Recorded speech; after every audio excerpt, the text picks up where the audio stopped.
Hello everyone, welcome to Rinku live. Let's crack UPSC CSE Hindi Unacademy में आप लोग का बहुत बहुत स्वागत है। तो हाल ही में जो UPSC EPFO APFC and EO और एओ का जो एग्जाम हुआ है आप लोग का, तो उसका जो हिस्ट्री वाला पार्ट है उसके एनालिसिस को लेकर मैं हाजिर हूँ। क्वेश्चन अच्छे हैं, ऐसा नहीं है कि यूपीएससी से बिल्कुल डिफरेंट है। इस तरह के क्वेश्चन आपके आईएएस के एग्जाम में भी पूछा जाता है, क्योंकि ये एग्जाम यूपीएससी ही कंडक्ट करती है, तो पैटर्न लगभग जो है क्या है, सिमिलर है। तो अगर 2026 में आप लोगों को प्रीलिम्स देना है और पिछले एक साल से तैयारी कर रहे हैं, 2025 दिया था नहीं हुआ, फिर 26 देना है, अगर आप 1.5 या 2 साल से तैयारी कर रहे हैं, आप सभी के लिए प्रीलिम्स पावर हाउस प्रोग्राम बहुत ही बेनिफिशियल रहेगा। तो जिसमें आप लोगों को सब्जेक्ट वाइज जो है प्रीलिम्स फोकस लेक्चर्स होंगे, जीएस सीसैट दोनों के, और जो है स्मार्ट शीट्स मिलेंगी प्रैक्टिस के लिए आपको, क्विक रिवीजन भी होगा उससे आपको, और हर तीसरे दिन आपका टेस्ट भी होगा, और साथ में जो है लाइव मेंटरशिप भी आपको मिलेगा। और ये सिर्फ इतना कुछ सिर्फ मिल रहा है आपको 9,999 में। तो आप अगर सीरियस हैं अपने प्रीलिम्स को लेकर, तो ये आपके लिए एक बूस्टर का काम करेगा जो प्रीलिम्स पावर हाउस है। और एक और इम्पॉर्टेंट न्यूज देनी है आपको कि अनअकैडमी पर कुछ होने वाला है और बहुत बड़ा होने वाला है। और जैसा कि आप जानते हैं कि जब भी कुछ बड़ा होता है तो काफी कुछ उसमें एंटरटेनिंग चीजें तो होती हैं, और आप लोगों के लिए एक बिग अनाउंसमेंट होता है। करना कुछ नहीं है, जहां पर आप लेक्चर ले रहे हैं वहीं पर आप नोटिफाई मी का ऑप्शन आएगा, तो नोटिफाई मी पर आप क्लिक कर दीजिए, जहां पर भी आपको नजर आता है, बस यही करना है। तो एक बिग रिवील होने वाला है, लाइक करिए, नोटिफाई कीजिए। और आपको ये भी बता दूं कि फिलहाल अगर आप सब्सक्रिप्शन लेना है आपको, तो फ्लैट 20% आप लोगों को ऑफ मिल रहा है। लिमिटेड पीरियड ऑफर है ये हमारी टीम है, हिंदी मीडियम की टीम है ये आपकी। और जो आफ्टर 20% जो आपको मिल रहा है जो सब्सक्रिप्शन, तो वो उस पे जो प्लान है वो ये देख पा रहे हैं आप, 6 मंथ्स, 12 मंथ्स, 18 मंथ्स और 30 मंथ्स का ये प्रोग्राम है। 30 मंथ का यानी 30 महीना प्लस 3 महीने का जो है आपको फ्री मिलेगा, यानी 33 मंथ्स आपको सिर्फ मिल रहा है 31,999 में। बाकी आप 6 मंथ, 12 मंथ, 18 मंथ्स का भी देख पा रहे हैं, तो बहुत ही अच्छा ऑफर है। और आप सब लोग अगर अपने प्रीलिम्स को लेकर, मेंस को लेकर, अपनी पूरी तैयारी को लेकर सीरियस हैं, तो आप लोगों के लिए एक बहुत ही अच्छा ये ऑफर है। और अनअकैडमी पर आपको ऑप्शनल भी मिल जाएगा जीएस के साथ साथ, जिसमें हिस्ट्री ऑप्शनल मैं पढ़ा रही हूं, तो आप देख पा रहे हैं कि ये सारे ऑप्शनल जो है आप लोगों का यहाँ पर कवर किया जा रहा है। ठीक है, तो जल्दी कीजिए, देर मत कीजिए, ये जो है ऑफर रहेगा वो कुछ ही समय के लिए है। तो पहला क्वेश्चन देखिए, ये बहुत अच्छा क्वेश्चन है। इस तरह के क्वेश्चन पर जनरली आप ध्यान नहीं देते। विशाखापत्तनम के पहाड़ी क्षेत्र, तो विशाखापत्तनम के पहाड़ी क्षेत्र जिसे गुंडेम क्षेत्र के नाम से जाना जाता है, इसमें ब्रिटिश जो अधिकारियों के विरुद्ध नियमित अंतराल पे जो है एक रुक रुक कर कह सकते हैं, तो इसको जो है ये विद्रोह होता रहा। गुडेम रंभा पहाड़ियां इसको कहते हैं। तो उसके क्या रीजंस थे, ये जो रह रहकर जो विद्रोह होते रहे उसके इसमें जो है गुडेम पहाड़ियों में, तो उसका रीजन आप लोगों से पूछा गया है। तो इसमें जैसे पहला ये दिया हुआ है कि जो मतलब गोलकुंडा जमींदारी के भूपति परिवार के साथ मुत्तेदारों, है ना, मुत्तेदारों का जो अपना एक रिलेशन था, एक सामंती जो संबंध था। तो मुत्तेदार जो थे इधर यहाँ पर सरदार थे, लोकल सरदार थे जो सर्व करते थे, यानी जो भूपति जो परिवार था, जो गोलकुंडा के जमींदार परिवार था, भूपति, इनको अपनी सर्विस दिया करते थे। तो लिखा है पहला रीजन की जो है ये जो गोलकुंडा जमींदारी के भूपति परिवार के साथ जो अपना इन लोगों का फ्यूडल रिलेशन था। दूसरा रीजन है कि पूर्व जमींदारी परिवार को गोलकुंडा की गद्दी पर बिठाना। और तीसरा है ब्रिटिश अधिकारियों द्वारा भूपति परिवार को वार्षिक भरण पोषण देने से इनकार करना। इसमें जो है जो करेक्ट आंसर है वो पहला और तीसरा है, क्योंकि जो ये पूर्व जमींदारी परिवार को गोलकुंडा की गद्दी पर बिठाने की मंशा तो थी, ब्रिटिशर्स की, ताकि स्थानीय फूट डाल सके, एक के प्रभाव को कम कर सके, लेकिन उसमें वो जो है ये मुख्य कारण नहीं माना जाता है। मेन जो कारण था वो यही था कि मुत्तेदार जो है, ये भूपति जो परिवार था, जमींदार परिवार, इनके बहुत उनको स्नेह था, और इनको जब इनसे जब इनके अधिकार ब्रिटिश परिवार द्वारा ब्रिटिश शासन द्वारा छीना गया, और फिर इनको बाद में पहले भरण पोषण देने के लिए कहा, यानी पहले उनको मेंटेनेंस देने को कहा, जब मेंटेनेंस देने से भी इनकार कर दिया, तो तब जो है इसके विरुद्ध उन लोगों ने विद्रोह कर दिया था। तो मुत्तेदार याद रखिएगा, आप लोग को मुत्तेदार भी पूछा जा सकता है। तो मुत्तेदार इन इलाकों में एक स्थानीय क्या थे, वो स्थानीय सरदार थे।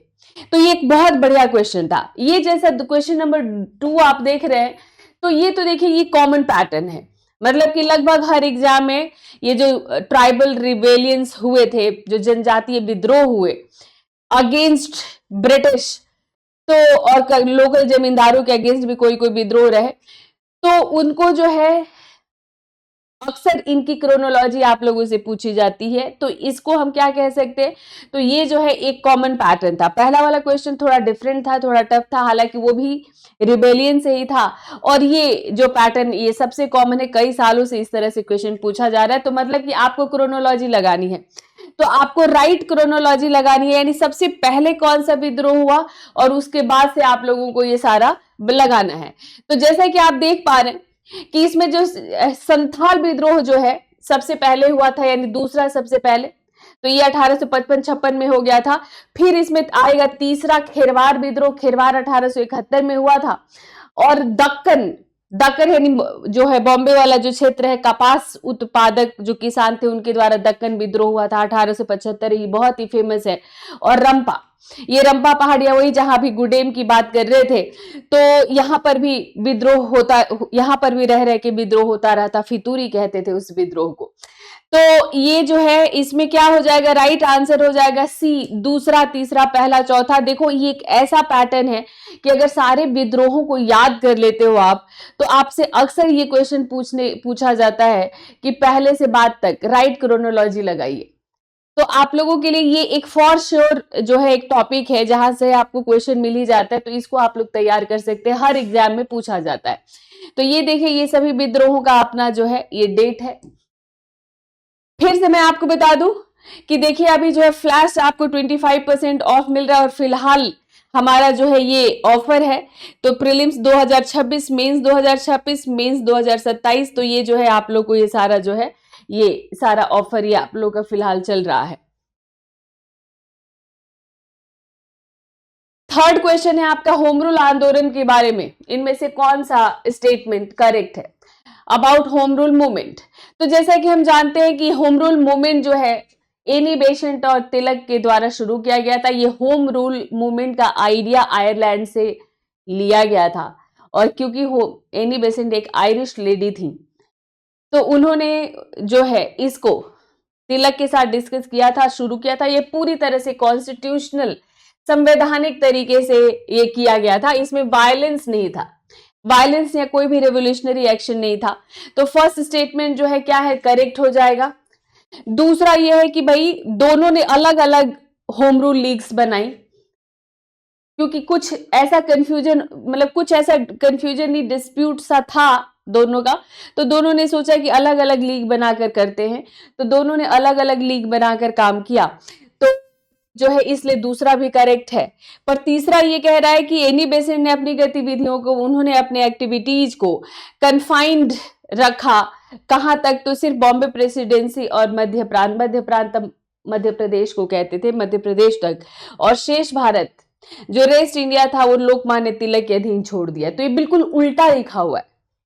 तिलक ने जो है अपने लीग का जो क्षेत्र है वो कम फैलाया था, एनी बेसेंट ने ऑल ओवर इंडिया टारगेट किया था, तो ये उल्टा लिखा हुआ है, तो इसलिए तीसरा क्या हो जाएगा, रॉन्ग हो जाएगा। तो आप लोगों ने अगर होम रूल आंदोलन पढ़ा होगा तो आप लोगों ने इसको पढ़ा होगा कि तिलक से ज्यादा इसके जो ब्रांचेज हैं वो एनी बेसेंट ने खोले थे। तो आंसर इसमें पहला और दूसरा हो जाएगा। ये भी एक मतलब कॉमन क्वेश्चन था होम रूल वाला, आसान क्वेश्चन कह सकते हो आपको। आप, और ये जो क्वेश्चन है आपका कि 1920 से 1935 के बीच, 1920 टू 1935 तक क्या जो रिवोल्यूशन, सॉरी फ्रीडम मूवमेंट जो चला हमारा, जो स्वतंत्रता संग्राम चला, उनमें से कौन सा इसमें से सही है? थोड़ी तबीयत नासाज है तो इसलिए थोड़ा वो हो रहा है, लेकिन नहीं, आप ध्यान दीजिएगा, एक्सप्लेनेशन में कोई कमी नहीं होगी। तो मैं आप लोग को बता रही थी कि जो है क्वेश्चन ये, अगर कई बार आप लोगों को मेंस में भी पूछा जाता है कि मतलब फला से फला पीरियड, मतलब एक नेशनल मूवमेंट में एक दे दिया जाता है पीरियड, और फिर पूछा जाता है कि इस बीच जो राष्ट्रीय आंदोलन जो चला, जो नेशनल मूवमेंट चला, तो उसकी क्या जो है स्वरूप रहा, क्या नेचर रहा, या इसके बारे में जैसे प्रीलिम्स में पूछा गया कि क्या क्या सही है। तो 1920 से 35 तक के स्वतंत्रता संग्राम में क्या इनके उस दौरान जो हुआ था, तो उसको लेकर 3 स्टेटमेंट दिया हुआ है। तो इसमें दिया हुआ है कि बिहार और बंगाल में असहयोग आंदोलन की प्रभावशीलता किसानों की भागीदारी के कारण थी। तो बिहार और बंगाल की अगर हम लोग बात करते हैं, तो यहां पर जो है देखो, असहयोग आंदोलन एक ऐसा आंदोलन था जिसमें जन भागीदारी, वैसी जन भागीदारी फिर कभी भी नहीं हुई। तो लेकिन अगर जो है हम लोग प्रभावशीलता की बात करें, तो बिहार बंगाल में सिर्फ किसानों की वजह से नहीं था, यहाँ पर जो था क्या है, तो यहाँ पर मतलब बाकी अन्य तबका भी शामिल था। ठीक, तो बिहार में खास तौर पर जैसे अगर हम लोग बात करते हैं, तो इधर जो है चौकीदारी के विरुद्ध आंदोलन चला था, यूनियन बोर्ड के कर के खिलाफ आंदोलन चला था।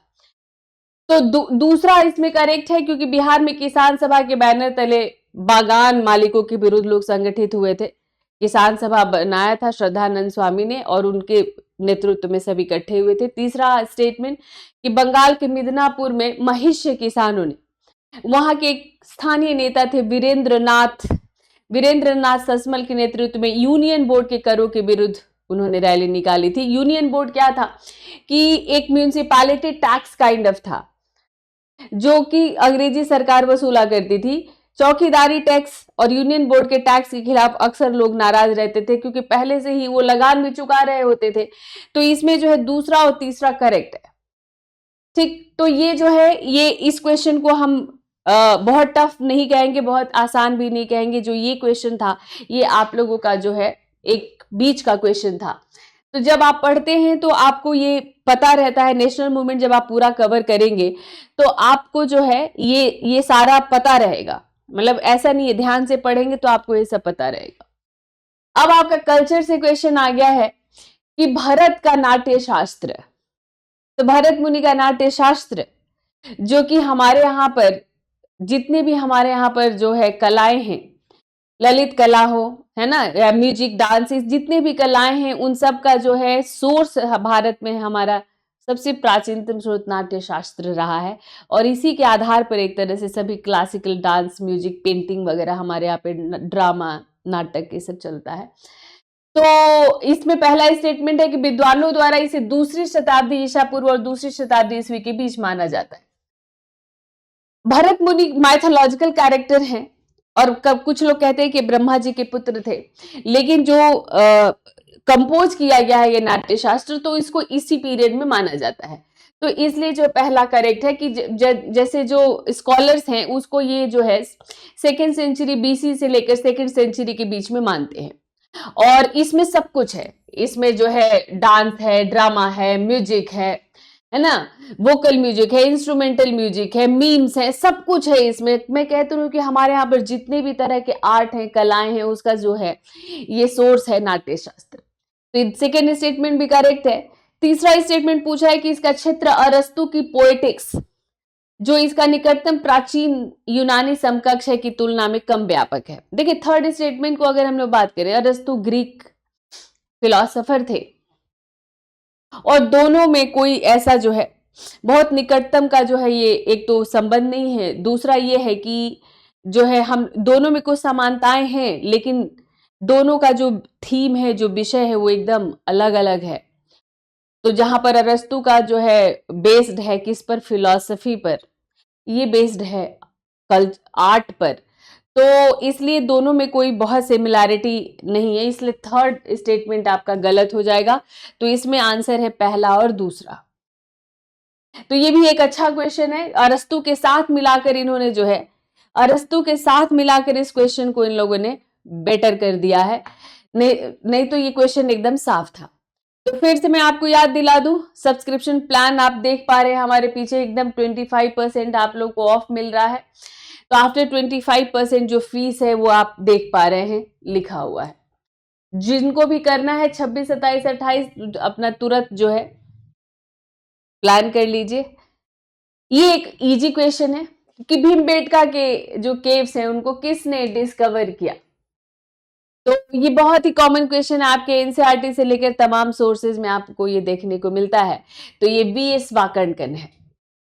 वीएस वाकणकर ने इसको सबसे पहले भीमबेटका केव्स को डिस्कवर किया था। नेक्स्ट क्वेश्चन जो है कि यहां पर फिर से क्रोनोलॉजी लगानी है। तो भारत में जो पेंटिंग का डेवलपमेंट हुआ तो उसकी राइट क्रोनोलॉजी लगानी है। ये जितने भी आप लोग देख रहे हैं ये सभी अपने भित्ति चित्र, अपने म्यूराल्स के लिए मोस्टली इसमें से फेमस हैं, चाहे वो अजंता हो, भीमबेटका हो या फिर सितनवासल हो।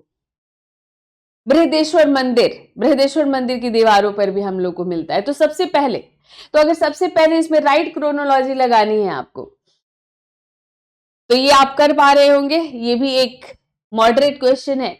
यानी सबसे पहले भीमबेटका, यानी ये जो है हमारा पेलोलिथिक, अपर पेलोलिथिक पीरियड से लेकर हम लोग को जो है कैल्कोलिथिक तक की इसमें पेंटिंग्स हम लोग को मिलते हैं। ठीक है, तो भीमबेटका सबसे पहला आएगा, यानी सबसे पहले पहला। फिर अजंता आएगा, क्योंकि अजंता का 2nd सेंचुरी बीसी से लेकर फर्स्ट सेंचुरी बीसी से लेकर 5th सेंचुरी तक के हम लोगों को जो है यहाँ पर हम लोग को मिलते हैं। पर अगर क्रोनोलॉजी में देखें तो फिर ये अजंता हो जाएगा। तो यानी पहले दूसरा होगा, फिर पहला होगा, यानी इस तरह से बी जाएगा। फिर आ जाएगा इसमें क्या, तो तीसरा सितनवासल। तो सितनवासल जो है 2nd सेंचुरी बीसी का है। ठीक है, तो इसमें 2nd सेंचुरी बीसी से लेकर ये जो है दूसरी शताब्दी, सॉरी बीसी नहीं, इसमें शताब्दी गई है, दूसरी शती का ये है ये। तो ये 2nd सेंचुरी का। तो सितनवासल ये भी केव है, तमिलनाडु में है, इसको आखिर कोई के नाम से भी जानते हैं। तो दूसरा, पहला, तीसरा। और बृहदेश्वर आपको पता है ये चोल पीरियड, यानी ये 11th सेंचुरी, राज फर्स्ट जो 11वीं सदी में थे, तो ये 11वीं सदी का होगा। तो इसमें आंसर हो जाएगा आपका बी। तो ये एक मॉडरेट क्वेश्चन था, है ना। ये जब आप कल्चर पढ़ते हो तो ये सब पढ़ते ही हो, तो ये आप नहीं भूलोगे। एक बार कल्चर कवर कर लोगे तो जिन्होंने किया होगा उनको ये पीरियड याद होगा। ये भी एक बहुत ही इजी क्वेश्चन, इनमें से ब्लैक पैगोडा किसको कहते हैं। तो आप सब लोगों को आंसर पता होगा कि ब्लैक पैगोडा, तो अब तक कमेंट में आ रहा है ये सारा कुछ, ये होगा आप लोगों का जो है सूर्य मंदिर कोणार्क, जिसे हम ब्लैक पैगोडा के नाम से जानते हैं। और नेक्स्ट क्वेश्चन है आपका महायान। तो ये एक टफ क्वेश्चन माना जाएगा। देखो, महायान जो सेक्ट है बुद्धिज्म का, यहां से फ्रीक्वेंट क्वेश्चन पूछा जाता रहा है। और प्रज्ञा पारमिता से यूपीएससी भी पूछ चुकी है। तो प्रज्ञा पारमिता सूत्र जो कि महायान बौद्ध धर्म का विश्वकोश माना जाता है ये। तो ये जो है कहते हैं कि प्रज्ञा पारमिता सूत्र में ही महायान बौद्ध धर्म का सारा सिद्धांत दिया हुआ है। तो इसमें पहला स्टेटमेंट जो है कि देवियां जो बौद्ध सद्गुण धारण करती है, फीमेल डाइटीज आर बेनेवोलेंट, सेवियस and protectors who embody Buddhist virtues. तो यानी ये करेक्ट है कि देवियां जो इसमें जो है वो मतलब फीमेल जो डाइटीज हैं वो सद्गुण धारण करती है, वो बहुत ही क्या होती हैं, तो प्रोटेक्टर होती हैं, वो संरक्षक होती हैं, सेवियर्स होती हैं। तो ये बिल्कुल जो है करेक्ट है, क्योंकि इसमें जो है शक्ति की कल्पना की गई थी। दूसरा इसमें दिया कि प्रज्ञा पारमिता पाठों में स्त्री रूप में प्रज्ञा पारमिता नामक देवी के रूप में की गई है। तो ये प्रज्ञा पारमिता नाम ही उनका है। तीसरा, प्रज्ञा पारमिता का जो वर्णन है सभी बुद्धों के सर्वज्ञता का स्रोत है, यानी जो Prajna Paramita is described as the source of the omniscience of all the Buddhas and the mother of all the Buddhas. तो ये प्रज्ञा पारमिता के बारे में पूरा डिटेल दिया हुआ है आपके इस क्वेश्चन में, और कहा गया है कि बताइए कितने करेक्ट हैं। तो ये तीनों स्टेटमेंट देखो, ये तीनों स्टेटमेंट करेक्ट है।